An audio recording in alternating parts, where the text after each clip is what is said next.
विशेषण भगवान विषय वस्तु है चतुश्लोक की भागवतम द्वितीय श्लोक तृतीय श्लोक प्रयोजन तत्व यथा महांति भूते भूतानि भूतेषु वच्चावचेतनु प्रविष्टानि अप्रविष्टानि तेषु न तेषु अपयम्। साधारण अर्थ हो चुका इसका। भगवान कह रहे जिस प्रकार से इस जगत में जितने प्राणी हैं उनके अंदर पंच महाभूत अग्नि वायु आकाश मिट्टी जल एक अंश में विद्यमान है और बाहर में स्वतंत्र रूप से विद्यमान है। उसी प्रकार से मैं एक अंश से समस्त जितने भौतिक प्राणी हैं उनमें निवास करता हूं और बाहर में स्वतंत्र रूप से भगवत स्वरूप में विद्यमान रहता हूं। सामान्य अर्थ हुआ। तो कल इसका हम टीका पढ़ ही रहे थे। अब यहां मतलब पंच महाभूत है, जड़ है, जड़ शरीर में प्रवेश किया तो जड़ ही है, कोई समस्या नहीं। परंतु मैं जड़ नहीं हूं। आमर चेतन तो है ले वो, मैं चेतन हूं। चेतन होकर के भी जड़ वस्तु में प्रवेश करने के बाद भी आकाश मत निर्लिप्त। आकाश क्या है? आकाश निर्लिप्त है। आकाश क्या है? निर्लिप्त है। क्यों निर्लिप्त है? पहले आकाश वायु दोनों निर्लिप्त होती है। आकाश वायु और जल, जल में क्या है? निर्लिप्त नहीं होता। इसमें आकाश निर्लिप्त है मतलब क्या? जो आकाश बाथरूम के अंदर है, जो आकाश लैट्रिन के अंदर है, जो आकाश मंदिर के अंदर है, जो आकाश लैट्रिन के अंदर है वो आकाश गंदा है, अपवित्र। जो आकाश लैट्रिन के अंदर है, क्योंकि लैट्रिन के अंदर जो आकाश है ना वो आकाश गंदा है। आकाश लाल हो गया, आकाश लाल हो गया। ना आकाश गंदा होता है ना आकाश लाल होता है, क्योंकि प्रथम तत्व आकाश है। ये लाल होना, ये गंदा होना, ये रंगीन होना, ये सब लक्षण की गुण किसके हैं? किसी गुण है ये? वायु के हैं? वायु गुण है? अरे आकाश के तो गुण ही नहीं। आकाश के तो एक गुण है केवल शब्द। क्या है? शब्द। वायु गुण है शब्द प्लस स्पर्श। अग्नि तेज, अग्नि तेज। तो आकाश तो केवल शब्द स्वरूप है, तो ना उसमें ना वो दुर्गंधमय है ना सुगंधमय है, लाल है ना काला ना पीला। क्योंकि रंग की उत्पत्ति कहां से हुई है? पंचम जो भूत है वो मिट्टी से हुई है।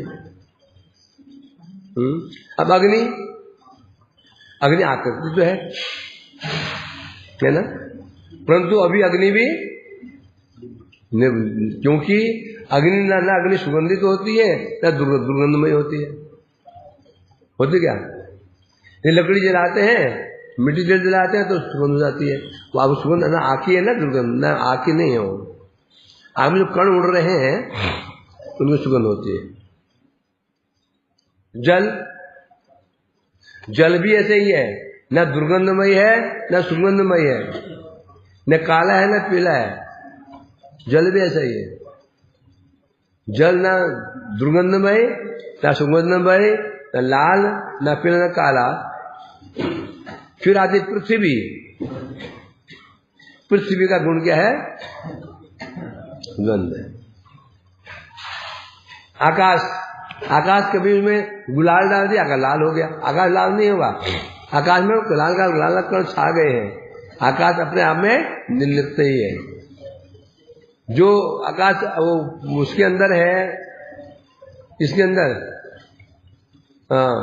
लैट्रिन के अंदर, वो पवित्र नहीं होगा। हाँ, दुर्गंध जरूर आ रही है, वो दुर्गंध आकाश की नहीं है। उसमें जो वायु के भी नहीं है, हवा की भी दुर्गंध नहीं होती।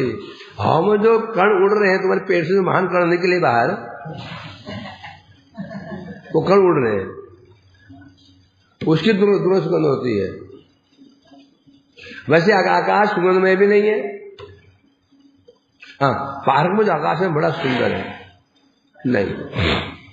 तो इन्हें कह रहे हैं आकाश जो है जो निर्लिप्त रहता है, लैट्रिन में भी है, मंदिर में भी है, अच्छी जगह होने में आकाश में कोई प्रभाव नहीं पड़ता कि वो लैट्रिन का आकाश गंदा है, मंदिर का आकाश अच्छा है, नहीं। आकाश निर्लिप्त है। उसी प्रकार से बता रहे हैं तिनी स्वगृह वास करते से निर्लिप्त, एक कहा बता रहे हैं, निर्लिप्त होई तिनी स्वगृह वास करते से एरू वाक्य। एक सब किसने एक सेंटेंस बोला, क्या सेंटेंस बोला? वो व्यक्ति अपने घर में निर्लिप्त होकर वास कर रहा है। वो व्यक्ति उस घर में निर्लिप्त होकर वास कर रहा है। क्या समझोगे? अर्थात उस घर के जो गुण अवगुण उसको स्पर्श नहीं करेंगे। उस घर में जो घटनाएं घट रही हैं, अच्छी घटना बुरी घटना, उसे प्रभाव उस पर नहीं पड़ता। जैसे एक घर में कोई व्यक्ति किराए पर रहता है, घर में शांति छाई हुई है, झगड़े चल रहे आपस में, या खूब आनंद कुल्हाड़ छा रहा है, जो किराएदार है तो प्रभाव पड़ेगा। खूब मारकाट मची हुई है, क्या उसको क्या कष्ट होगा? नहीं होगा। कुछ शादियां बड़ी हो रही हैं, लड्डू बट रहे हैं, उसे आनंद होगा? नहीं होगा। क्यों नहीं होगा? वो घर में कैसे रह रहा है? निर्लिप्त होकर रह रहा है, लिप्त ही नहीं है, सारा खेल इसका ही है। और जो गृही व्यक्ति रह रहा है वो लिप्त है, वो लिप्त है। थोड़ा कुछ हुआ वो व्यक्ति विचलित हो जाता है, कुछ हुआ वो व्यक्ति विचलित हो जाता है संसार में, तो वो उसमें लिप्त है। उसी प्रकार से ये शरीर है, जो व्यक्ति शरीर में दो व्यक्ति निवास कर रहे हैं, एक जीव है निर्लिप्त होकर रह रहा है, एक लिप्त होकर रह रहा है। बद्ध जीव शरीर में निवास कर रहा है और लिप्त है। जिन्हें शरीर में जितने भी विकार होंगे सीधा सीधा प्रभाव उस पर पड़ेगा। शरीर को कष्ट मिलेगा, उसे कष्ट होगा। शरीर सुख देगा, उसे सुख मिलेगा। जो महापुरुष शरीर में रह रहे हैं, कैसे अनासक्त निर्लिप्त होकर के, उनके शरीर के गुण क्या हैं? निद्रा, भूख, प्यास, मोह, भय, उसको स्पर्श नहीं करेंगे। शरीर धर्म क्या है? भूख, प्यास, निद्रा, शोक, मोह, भय है। वो धुनु करके गाने लगा, गोविंदा और भाई क्या ऑप्शन तो नहीं है।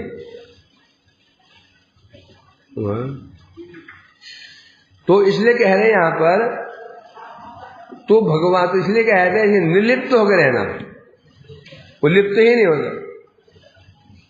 आइए आइए, आपकी प्रतिष्ठा हो रही, छोड़ दो, डाकू नहीं आ रहा तो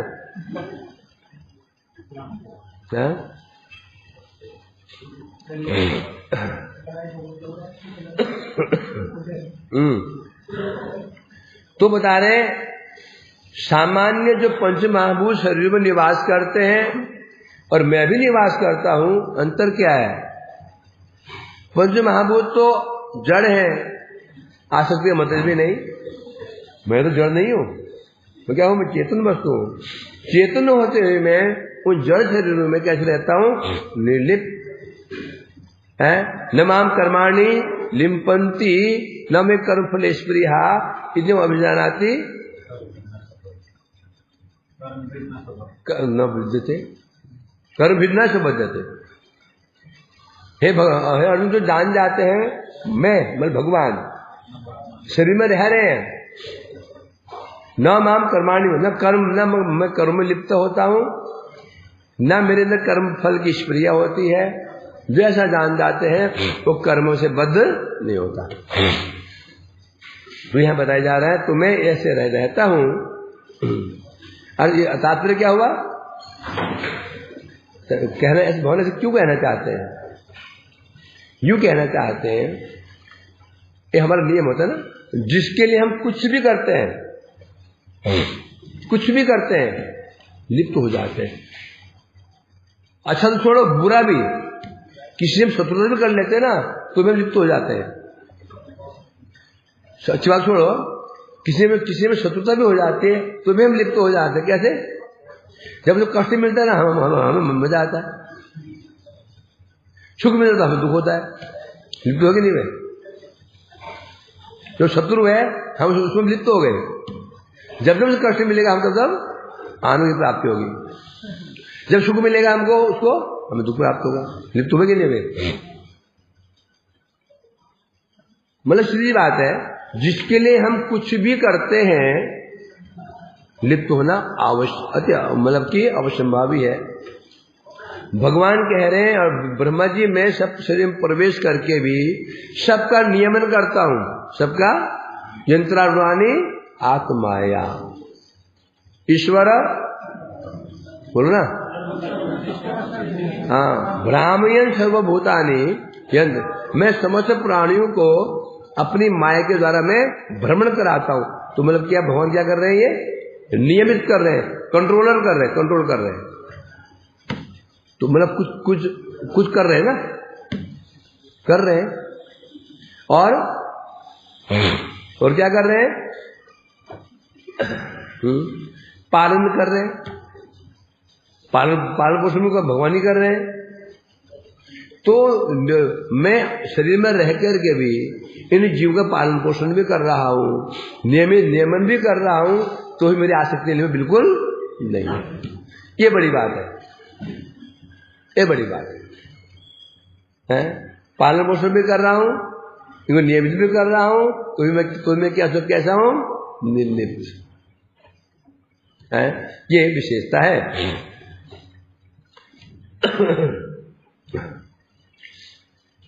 अर्थात माइक से ये जितने भी भूत प्राणी हैं, माइक हैं, जड़ीय प्राणी हैं, इनके अंदर मैं कैसे रहता हूं? आसक्त रहित होकर के मेरी क्रीड़ाएं होती हैं, लीला होती है। लीला किसे कहते हैं? एक व्यक्ति एक्टर बना, हीरो, लीला हो ना, उसे फिल्म में रोल मिला, गुंडे का रोल मिला या किसी रोल मिला, फिल्म में तो बड़ा कष्ट भोग कर रहा है वो। कोई ऐसी बीमारी में ऐसे प्ले मिला, बहुत बड़ी बीमारी का वो अभिनय कर रहा है। वो बीमारी कर रहा है कि अब उसका आनंद ले रहा है। उसको बीमारी का जो रोग मिला है, उस रोल को एंजॉय कर रहा है कि दुखी हो रहा है? क्या कर रहा है वो? एंजॉय कर रहा है उसको। तो दुखी नहीं हो रहा, वो उसको एंजॉय कर रहा है। बीमार थोड़ी है वो, बीमार नहीं है, अभिनय कर रहा है वो, एंजॉय कर रहा है उसको, है ना। परंतु एक व्यक्ति बीमार हो तो जो रियल में बीमार हो, क्या वो एंजॉय कर रहा है क्या? उसी प्रकार से भगवान शरीर में रह करके जितनी क्रीड़ाएं कर रहे हैं, पालन कर रहे हैं, सृष्टि कर रहे हैं और ये जीव कंट्रोल कर रहे हैं, क्या बता रहे हैं? ये मेरी क्रीड़ा मात्र है। क्यों क्रीड़ा क्यों बोला? क्योंकि मैं बाध्य नहीं हूं, मैं कर्म करने के लिए बाध्य नहीं हूं, लिप्त तो नहीं हूं मैं उसमें। इसीलिए क्रीड़ा कहते हैं इसको। लीला लीला लीला लीला तभी लीला है केवल एंजॉय होगा सो इसमें, बाध्यता ना हो। भगवान की प्रति लीला क्यों कहलाती है? जो लीलाएं हो रही है भगवान बाध्य नहीं है। भगवान क्या कर रहे हैं? बिना बाध्य हो गए स्वेच्छा से वो क्रियाएं की जा रही है। जो क्रिया स्वेच्छा से की जाती हैं वो लीला है। और जो स्वेच्छा नहीं की जा रही है वो लीला नहीं है। तो बोले तो कई काम हम भी तो स्वेच्छा से करते हैं, लीला मान लें इसको? बताओ, जो लीला जो कार्य स्वेच्छा से भगवान कर रहे हैं, तो कई कार्य हम भी इच्छा से करते हैं? नहीं। बताओ, कोई प्रश्न कर दे, जो हम स्वेच्छा से कर्म कर रहे हैं तो हम ही लीला मान लें इसको? कोई बोल दे तो क्या उत्तर दोगे? साधारण क्या उत्तर देगा?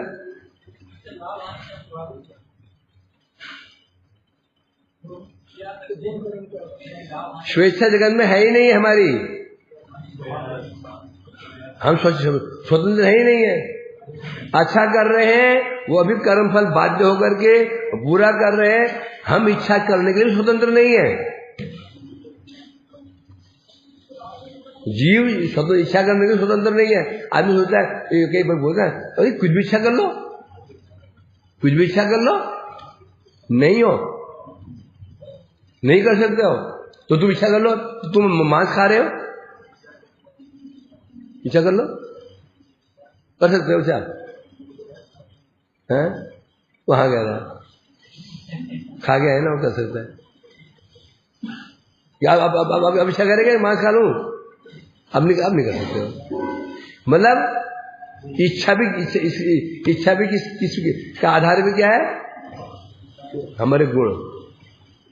जैसे हमारे गुण है, गुण जो स्वभाव बना, बहुत इच्छाएं हुई, तो सोचो हम जगत में अच्छा कहो बुरा कहो कुछ भी इच्छा करने में स्वतंत्र नहीं है। तो हम जो भी क्रीड़ा कर रहे हैं, अच्छा कर रहे हैं, अपनी इच्छा से कर रहे हैं, ये जबरदस्ती हमसे कराया जा रहा है, वो कुछ भी लीला नहीं है। हम कर्म फल बाध्य होकर कर रहे हैं, इसलिए हमारी लीला नहीं है। हमारा क्या है? ये कर्म क्या है? कर्म, प्रारब्ध भोग रहे हैं, हम प्रारब्ध भोग रहे हैं, ये कर्म है। भगवान तो ऐसा नहीं है, प्रारब्ध भोग रहे हैं इसलिए प्रभाव भी पड़ रहा है। हम कैसे समझेंगे कि जो मैं अच्छा बुरा कर रहा हूं मेरे प्रारब्ध के अनुसार हो रहा है ये, कि वास्तव में तो मैं कोई मुक्त महापुरुष हूं कि लीला हो रही है? यदि बिना किसी प्रारब्ध के अनुसार हो रहा है तो इन क्रियाओं का मुझे प्रभाव नहीं पड़ेगा। उसने कहा यदि जो हम अच्छा बुरा कर रहे हैं अपने संस्कारों के वशीभूत होकर कर रहे हैं तो हमें प्रभाव पड़ेगा।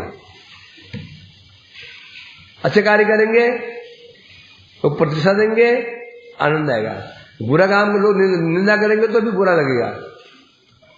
और जो मुक्त महापुरुष है लोग प्रशंसा करें, हैं? मान अपनान्य तुल्यो मित्रारी पक्ष, कितना कहा ना, इसे कहते निर्लिप्त। मान अपान्य तुल्यो, कोई उसका अपमान करता है, कोई सम्मान कर देता है, समान, कोई मतलब नहीं उसको। यदि ऐसा होता है तो मान लिया जाएगा आपका जो है ये, आपको जो आप कर्म कर रहे हो ये भगवान की इच्छा से हो रहा है। यदि ऐसा नहीं हो रहा है, हम पर प्रभाव पड़ रहा है उसका, तो ये हमारी इच्छा से हो रहा है। हमारी इच्छा मतलब हमारा प्रारब्ध है, ये मानना पड़ेगा। अब देखो ये एक अर्थ हुआ, इसका किसका अर्थ हुआ? परविष्टानि अविर्विष्टानि तेषु न तेषु अहम्, ये एक अर्थ में हुआ। ये अर्थ हुआ सामान्य जीवों के लिए। तो सामान्य प्राणी है, भगवत विमुख है, उनके लिए है। उनके लिए भगवान प्रवेश कर जाते हैं एक अंश में परमात्मा रूप में, और वहां निर्लिप्त हो रहते हैं। परंतु अब इसका अर्थ घुमा देते हैं, प्रविष्टानि अपरिविष्टानि तथा न तेषु। अब न तेरा था ना, न तेषु अहम, अब न तेषु जोड़ दो, न तेषु अहम। न किसे कहते हैं? जो प्रणाम करने वाला हो। न तेषु मने जो प्रणाम कर रहा है, जो भगवान का भक्त बन चुका है, जो समर्पित है। पहला अर्थ किया सामान्य जीवों के हृदय में वो निवास करते हैं परमात्मा। ये सामान्य व्यक्ति के लिए हुआ परंतु आप बता रहे हैं हे ब्रह्मा नतेषु हम परविष्टानि अप्रविष्टानि। अब मैं जो नत है, नत मतलब जो मेरे पर समर्पित है, जो मुझे मेरे प्रति समर्पित है, पूर्ण समर्पण जिनका है, उनके अंदर ही मैं परविष्ट अपर्विष्ट दोनों में रूप में रहता हूं है? अर्थात वो कौन होते हैं? भक्तजन। नत कौन होता है? नतेषु है, सप्तमी आ गया। नतेषु भक्तजनों के अंतःकरण में मैं निवास करता हूं, अंतःकरण निवास करता हूं और उनको दर्शन देने के लिए उनके हृदय में प्रवेश करता हूं। सामान्य जीव के हृदय में भगवान क्यों प्रवेश कर, जो सामान्य जीव है उनके अंदर क्यों प्रवेश करते हैं? परमात्मा क्यों प्रवेश करते हैं? उसको कंट्रोल करने के लिए कि ये शान है, ये बोले क्या करेगा।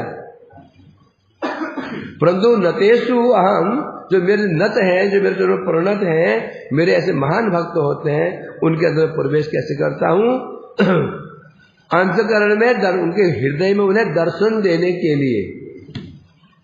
फिर अपर्विष्टानि, परविष्ट होता हूं दर्शन देने के लिए।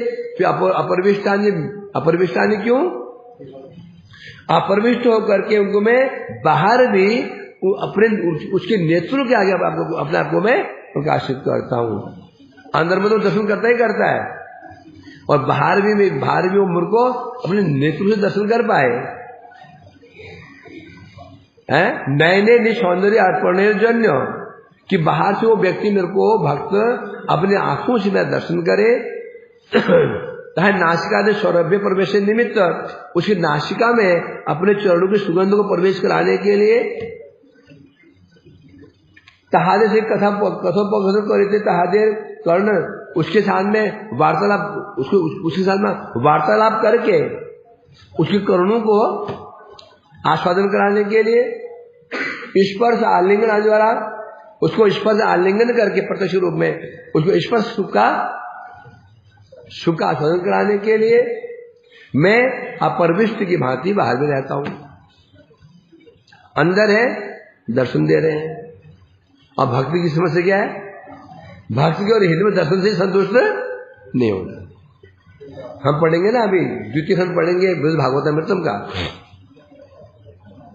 है। जब गोकुमार पहुंचते हैं सत्य लोग, नहीं सॉरी तपोलोक, वहां कौन निवास करते हैं? चतुर्सन, चतुर निवास करते हैं। तो गोकुमार पहुंचते हैं, चतुर देखते हैं बड़ा दुखी है। क्या दुखी है? मुझे प्रभु दर्शन नहीं हो रहे हैं। बैठ जाओ, चलो लगाओ समाधि। तो ध्यान लगा, समाधि में हुए, ध्यान लगाया, दर्शन हो रहे हैं, खुश हो गए। आंख खोली, लगे रोने। अब क्या हो गया? अब दर्शन में को नहीं हो रहे। बोले ऐसे दर्शन नहीं होता, वो आंख बंद करके होता है, समाधि में होता है। लगाना था, आते तो ऊपर जाओ, आगे जाओ। क्योंकि जो भक्त होता है, योगी तो हृदय में दर्शन करके ही संतुष्ट हो जाता है। भक्त की विशेषता होती है, भक्त अंदर दर्शन हो नहीं हो, उसको बाहर दर्शन चाहिए। क्यों? कि बाहर दर्शन के बिना सेवा संभव नहीं है। योगियों में सेवा प्रवृत्ति होती नहीं है, तो दर्शन करके खुश हो जाते हैं वो। इसलिए योगियों की और हृदय में दर्शन होते हैं और भगवान भक्तों को अंदर बाहर दोनों। तो अपने भक्तों को नतेषु, अपने भक्तों को अंदर दर्शन दे करके आनंद प्रदान करने के लिए, और बाहर में साक्षात मुझे समस्त इंद्रियों के द्वारा, समस्त इंद्रियों को अपने पंच अमृत है, पंचामृत, रूपामृत, शब्दामृत, आघ्राणामृत, जो पंच अमृत है, उसको आस्वादन कराने के लिए भगवान बाहर में विराजमान है, अंदर विराजमान है? हाँ।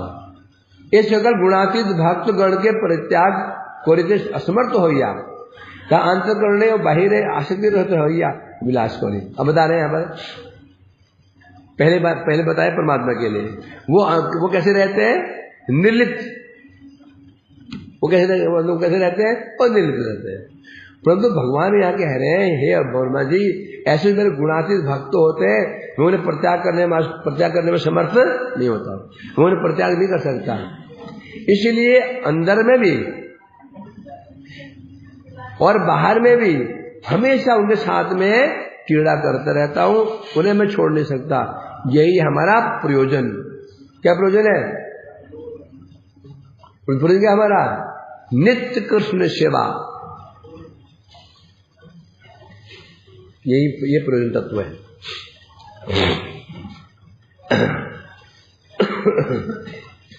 अब आते हैं वैभव विभूति में। ये जरा समझ में बहुत कठिन नहीं है, समझने में आसान लग रहा है। सर दिमाग खा गया तो कौन श्लोक? तृतीय श्लोक, द्वितीय नहीं द्वितीय अर्थ वाला माया है ना, माया है। वो हमारी वस्तु नहीं है, ये हमारी वस्तु है। अपनी वस्तु समझने में कष्ट नहीं होता। तुम्हारा शहर हो, तुम आराम घूम लोगे। पराये शहर में लगे तो भैया ये किस गली में, वो किस गली में, जो रास्ता 10 मिनट का हो जाता है 1 घंटा। ये हमारी अपनी वस्तु है, तो समझ लो कोई समस्या नहीं आ रही। हमारे वैभव विभूति क्या है? टीकाकार गणे तात्पर्य। वैभव विभूति क्या है? जिन्हें टीकाकार शब्द का तात्पर्य सार, तो कहते हैं वैभव विवृत्ति का तात्पर्य यहाँ बता रहे हैं। जिन्हें टीकाकार लोग हैं उनका सबका तात्पर्य क्या है, इसमें पढ़ते हैं अभी।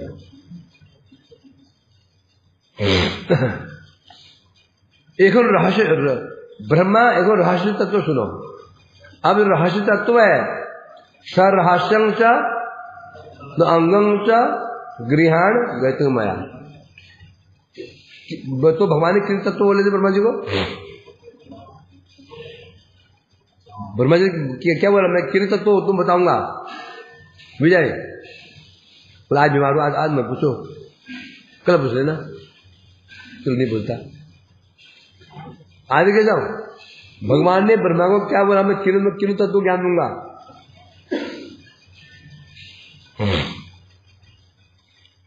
नहीं बोले नंद किशोर जी, तो ये यही नहीं बोला, मैं कहां बोल पाऊंगा? सदानंद मैं तो सो के आ रहा हूं, अभी तो बुद्धि काम नहीं कर रही है।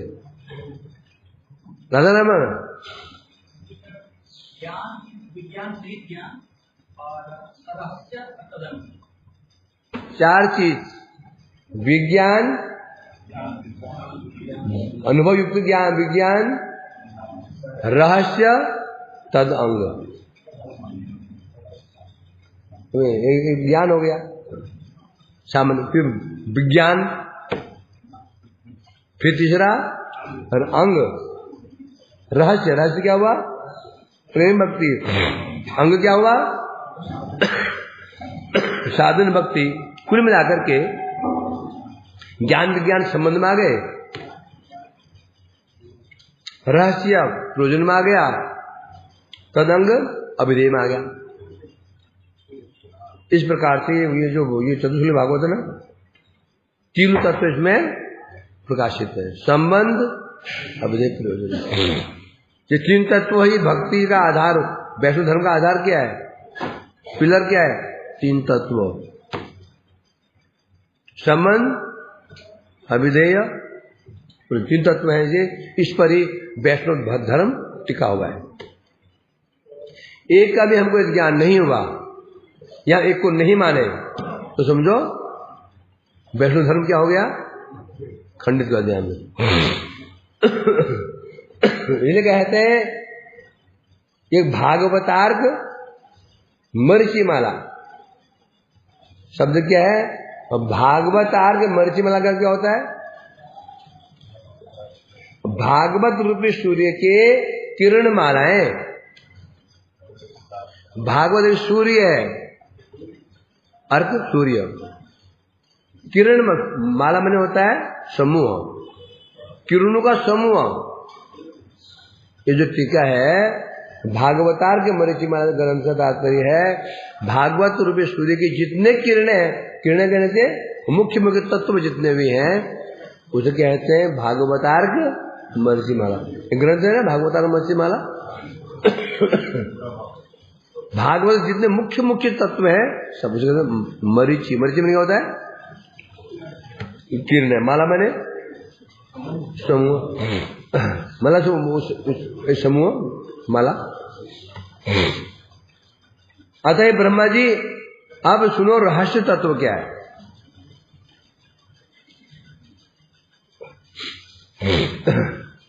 ये जड़ जगत मिथ्या नहीं, ये जड़ जगत मिथ्या नहीं है। क्यों नहीं है? आमार शक्ति परिणति जो कहते हैं असत्यम अप्रतिष्ठम। जगत जगत असत्य है, अप्रतिष्ठ है। या कहते हैं क्या? ब्रह्म सत्य जगत मिथ्या। जो जगत को मिथ्या कहते हैं वो सरासर भूल है, गलत है। क्यों जगत मिथ्या क्यों नहीं हो सकता? क्योंकि जगत मेरी शक्ति का परिणाम है, मेरी शक्ति का परिणाम है। जब मैं सत्य हूं तो परिणाम सत्य क्यों नहीं होगा? है? आग यदि सत्य है, यदि आग में हाथ डाल दिया, आग में जला दिया तो क्या मानना पड़ेगा? आग सत्य है। क्रिया देखी जा रही है तो भगवान जब मैं सत्य हूं तो मेरी शक्ति परिणाम क्या होगा? सत्य होगा। ये तो प्रत्यक्ष ही है ना। मां सत्य है तो पुत्र क्या होगा? भाई मां से पुत्र निकला ना, तो मां सत्य है तो पुत्र क्या होगा? पेड़ सत्य है तो फल सत्य हो जाएगा। पेड़ सत्य है तो फल क्या होगा? वो भी सत्य है। हर विषय में से आटा सत्य है तो रोटी क्या है? असत्य। चावल है तो भात क्या है? सत्य। जब कारण ही सत्य है तो कार्य सत्य नहीं होगा। तो भगवान कहते हैं कारण कौन है? जब बीज कारण है, बीज सत्य है, पेड़ का पेड़ सत्य हो जाएगा। भगवान कौन है? सर्व कारण कारण। भगवान कारण है। जब भगवान सत्य है तो उनसे जो जगत निकला ये सत्य कैसे हो सकता है? कैसी मूर्ख वाली बात है ना? कोई लॉजिक ही नहीं है इनके पास। विचित्र बातें हैं। और देखो वास्तव में तथ्य बहुत तथ्य सीधा है। तथ्य वास्तव में सत्य सीधा सा है। भाई स्वाभाविक है जगत में हम जहां भी देख लो, मिट्टी सत्य है तो बिल्डिंग सत्य है, मिट्टी सत्य है बिल्डिंग सत्य नहीं है। कैसे हो जाएगा? मिट्टी सत्य है कि नहीं? खींची मारा आंख में मैंने, आंख अंधी हो गई, लगा मिट्टी सत्य, हाँ लगा, आंखें जल रही है। जब मिट्टी सत्य है तो ये बिल्डिंग सत्य क्यों नहीं होगी? हर जगह शक्ति परिणाम वाक्य ही परिचय मिलता है ना? तो ये कहते हैं क्योंकि जगत मेरी शक्ति का परिणाम है, मैं सत्य हूं, मेरी शक्ति सत्य है। शक्ति सत्य है तो जो वस्तु निकलेंगी वो भी सत्य है। आमी सत्स्वरूप द्वितीय बात क्या बता रहे हैं? क्योंकि मैं सतरूप में प्रत्येक प्राणी के अंदर निवास कर रहा हूं। है? क्या? जब गिलास में दूध डाला हमने, दूध सत्य तो गिलास क्या हो गया? असत्य। दूध तो सत्य है, गिलास असत्य है। जब दूध भरा हुआ है, जब दूध भरा हुआ है, दूध को हम सत्य वस्तु मान रहे हैं तो गिलास असत्य मान लेंगे। ठीक है, एक काम करो, दूध गिलास में डालो, हवा में उड़ा दो, ये हम टिक जाता है। वो दूध गिरे ना, टिक जाता है। हाँ दूध सत्य है, गिलास असत्य था, हो गया। हो सकता है जब आधे सत्य है, आधा सत्य नहीं होगा। आज दूध क्या है? दूध आधे है, गिलास आधार है। जब गिलास में दूध तो सत्य है, परंतु गिलास को हम सत्य नहीं मानते हैं। कैसे मूर्खता है? भगवान कह रहे हैं जब मैं सत्य वस्तु और इस जीव के हृदय में निवास कर रहा हूं। जब मैं सत्य हूं, जब मैं सत्य हूं तो घर रसित हो जाएगा है? आप तो सत्य है कि घर जो है ना मिथ्या है। ये घर क्या मिथ्या है, तो घर है ही नहीं। जो घर में मेरे को प्रोटेक्शन मिला हुआ है, मैं बीमार भी नहीं पड़ रहा हूं, वो ठंड भी नहीं लग रही है, तो मान क्या मानना पड़ेगा, कुछ तो है ना, या कुछ भी नहीं है, या मैं या मैदान खुले मैदान में पड़ा हूं। ये लेके है यहां पर, क्योंकि प्रत्येक जीव के अंदर मैं सत्य स्वरूप में विराजमान रहता हूं, तो वस्तु सत्य हुई, परंतु सत्य होने पर भी आगमा पाई प्रकाश नश्वर। मैं सत्य जरूर हूं, जगत भी सत्य है, मतलब आगमा पाई आने और जाने वाले, मतलब अनित्य है जगत। क्योंकि जगत का आधार कौन है, श्री भगवान है। भगवान सत्य वस्तु है। जगत का आधार शक्ति है, माया शक्ति है, और माया शक्ति का आधार भगवान है। भगवान सत्य तो माया सत्य, माया सत्य उसके द्वारा क्रिया, उसके कार्य सत्य। परंतु जगत सत्य तो जरूर है, परंतु आगमा पाई, अर्थात नाश, जन्म और नाश रहित है, मतलब नित्य नहीं है, ये मान रहे हैं। अर्थात कैसा है, जगत का प्रकाश कैसा है, तो नश्वर है। इस जगत में महाभूत सकल उच्चावच भूत प्रविष्ट हो या हो, महाभूत प्रविष्ट। इस जगत में जो पंच महाभूत अग्नि वायु आकाश मिट्टी जल, उच्चावच, उच्च कहने ब्रह्मा से लेकर के एक चीटी तक। उच्च कौन, ब्रह्मा, नीचे क्या हुआ, सामान्य चीटी, सब बीच में आ गए। सबके अंदर पंच महाभूत प्रविष्ट होकर के भी महाभूत रूपा प्रविष्ट है, और बाहर किस रूप में है, महाभूत। अंदर में तो एक सूक्ष्म में विराजमान है। इस शरीर में पंच महाभूत सूक्ष्म में विराजमान है, और भगवान और जो बाहर में कैसे है, महाभूत। अंदर भूत रूप में, बाहर से महाभूत रूप में विराजमान है। इसलिए बता रहे हैं,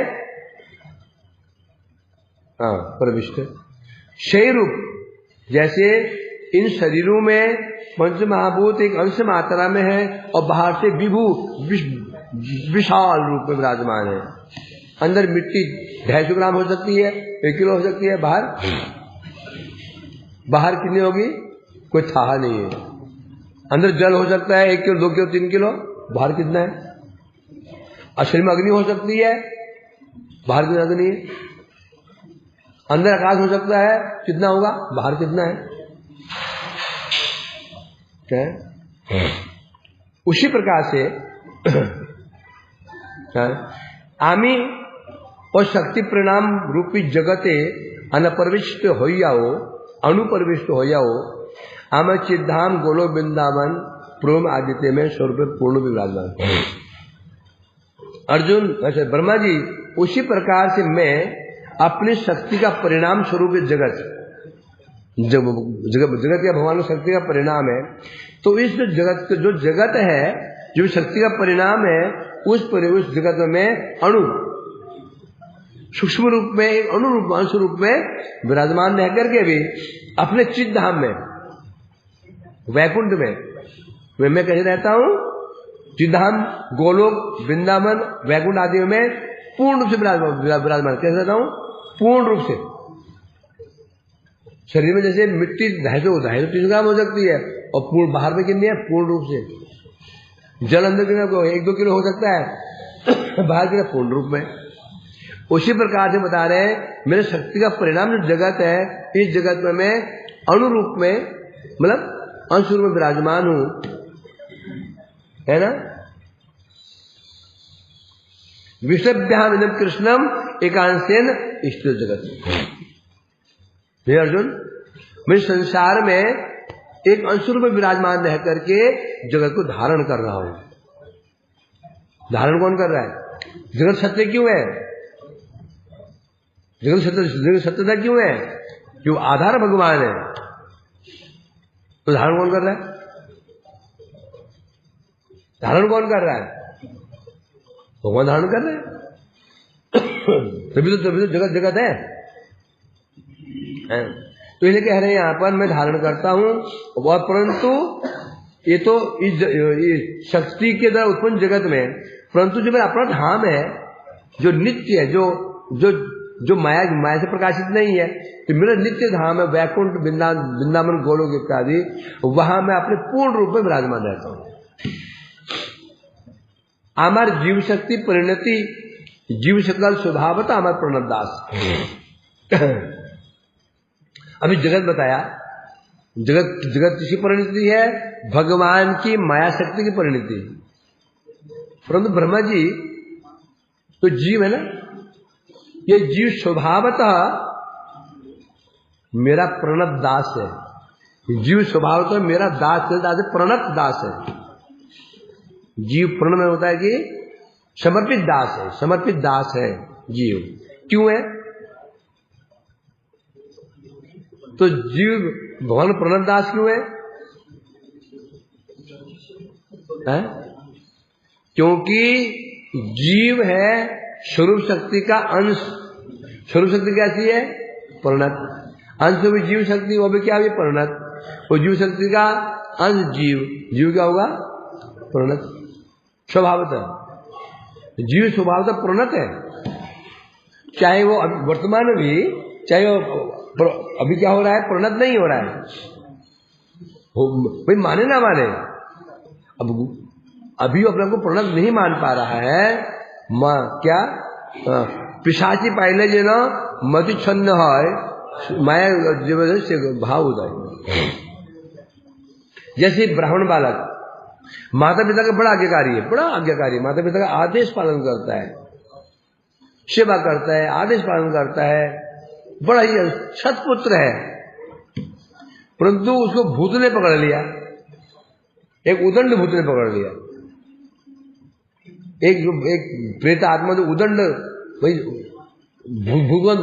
भूत कौन बनते हैं? उदंड नहीं बनते ना। अब भूत ने पकड़ लिया, दे थापड़ का थप्पड़ माता कि पिताजी को मारता है माता जी को मारता है। अब वो पुत्र आज्ञाकारी है कि नहीं है? आज्ञाकारी ही है, वो आज्ञाकारी ही है पुत्र वो। परंतु अभी जो मार पिटाई कर रहा है वो नहीं कर रहा है, और भूत का आवेश उसके अंदर है?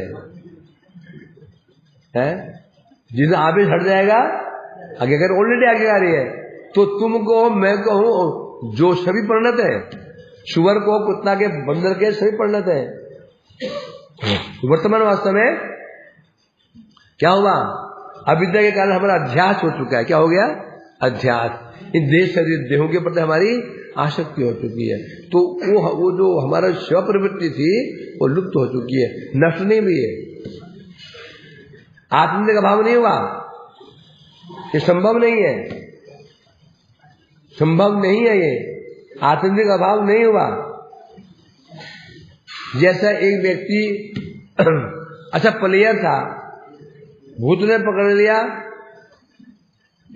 भूल गया, फिर वो प्लेयर बन गया। अब जो प्लेयर नहीं था, मैं सोचूं उसके लड़के को भूत ने पकड़ा तो बाद में प्लेयर बन गया, तो इसको मैं जंगल में छोड़ आता हूं। जब भूत रहते हैं पकड़ लेंगे, ओझा को बुलाएंगे, ये फिर प्लेयर बन जाएगा। जहाँ है ना व्यक्ति को मरा था, भूत रहते हैं सुल्तान घाट में, वहां भूत नहीं रहते हैं। सुल्तान घाट भूत क्यों रहेंगे? भूत भी कहाँ रहते हैं? जहां व्यक्ति मरता है ना, वहां उसे आत्मा घूमती है। हाँ, तो कहीं गिर के मर गया, उसकी आत्मा वही भ्रमण करती है, वही भटकी रहती है, वही पकड़ता भूत को। जो वहां से गया ऐसे भी नहीं घूमता। यदि आप जा रहे हो बिल्कुल निर्भीक होकर के, नहीं पकड़ेगा। जहां के पक्षी उड़ा, धक हुआ ना, जहां धक हुआ घुस गया अंदर। ये प्रत्यक्ष प्रमाण है माता। क्यों जी? ऐसा है ना नंदकिशोर जी, यदि आप निर्भीक हो जा रहे, कुछ आपको होगा ही नहीं, कुछ नहीं होता, भूत कुछ नहीं कर सकता वो। जहां आप डरे, जहां डर लगी जाता है। यहां तो डर नहीं लगता है, सामने शमशान बगल में जहां वो है ना, जहां रुके थे कर्णप्रयाग में, सोचो वो तो हम रुके तो अच्छा लग रहा था वहां पे, जहां वो मुर्दे जला रहे। अच्छा जो हम थे सारे,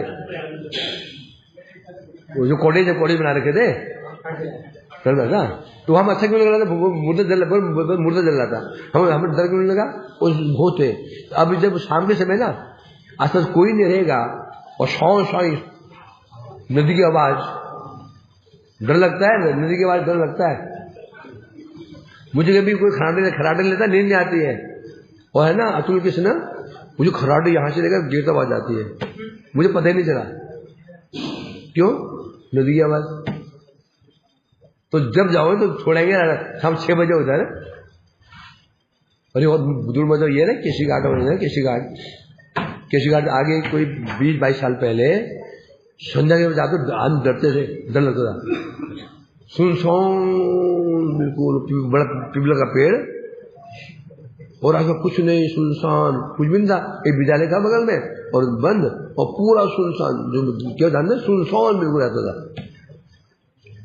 जब उसको भूत ने पकड़ा ना परेशान को, उसने कहा था कि वो चलामित वहां रखे आना, तो फिर मैं सामने गया था इसके, तो वो भाषण में डरावना होता था। तो बात बिल्कुल कहां चली गई? तो उस व्यक्ति ने सोचा ये फलाने व्यक्ति के बच्चे को भूत ने पकड़ा, जब छूट गया तो प्लेयर बन गया, इसलिए मैं भी छोड़ा उसको वहीं पे, वो बांध के आ जाऊंगा पेड़ के नीचे, वापस ही नहीं आएगा वहां से, क्योंकि वो प्लेयर पहले से था।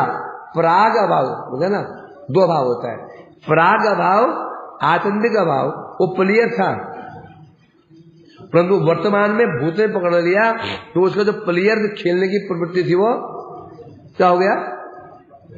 प्राग। पहले था, अभी नहीं है, परंतु ये नहीं है कि प्राग कैसे कहते हैं, था ही नहीं। दूध में घी का क्या है? आतंतिक अभाव है, आतंतिक अभाव है ही नहीं, दूध में घी है ही नहीं। प्राग दूध में क्या है? तो दूध में क्या? घी का प्राग अभाव। पहले था, है, दिख नहीं रहा। पानी में क्या है? है ही नहीं, जैसे निकल जाएगा तो घी। उसी पर बता रहे हैं हमारा स्वरूप में यदि कृष्ण, अभी हम देखो कोई गधा बना हुआ है, कोई कुत्ता बना हुआ है, कोई राक्षस बना हुआ है, कोई भक्त बना हुआ है, कोई अभक्त, भक्त छोड़ दो, जो अभक्त बने, कोई यमन बना हुआ है, वो भगवान माने बैठा हुआ है। तो अब एक समय ये कैसे हो जाता है कि जब एक बार वो भक्त ही बन जाता है? कैसे बन जाता है? ये पहले भक्त नहीं था, तो भक्त कैसे बन गया वो? अर्थात अभी हमारे भक्ति क्या दिखाई पड़ रहा है? प्राग अभाव है, था, अभी दिखाई नहीं पड़ रहा है, आतंतिक नहीं है। आतंतिक होता तो उसके भक्त बनेंगे नहीं। ये योगी है ना गीता भागवत में,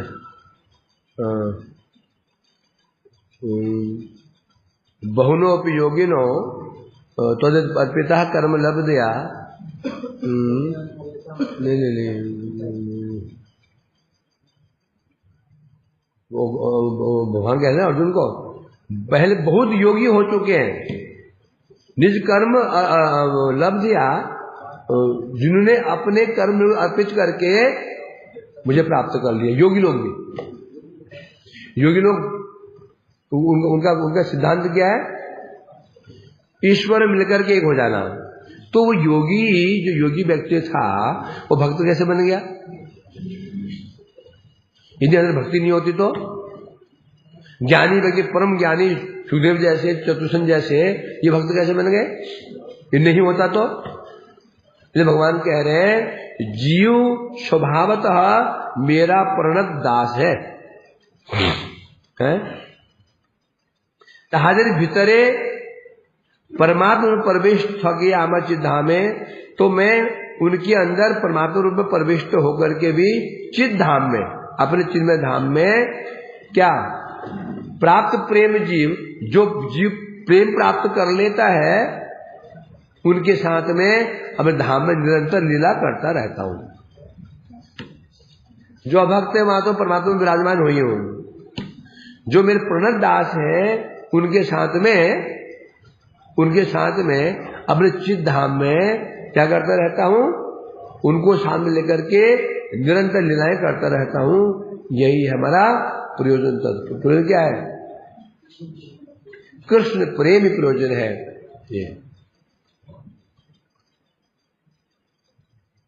ये में पूरा हुआ ही।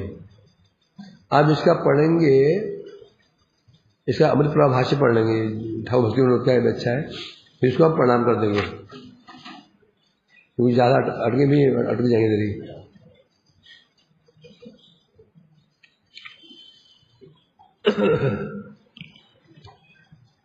वंशाकल्पतरुभ्यश्च कृपासिता नाम।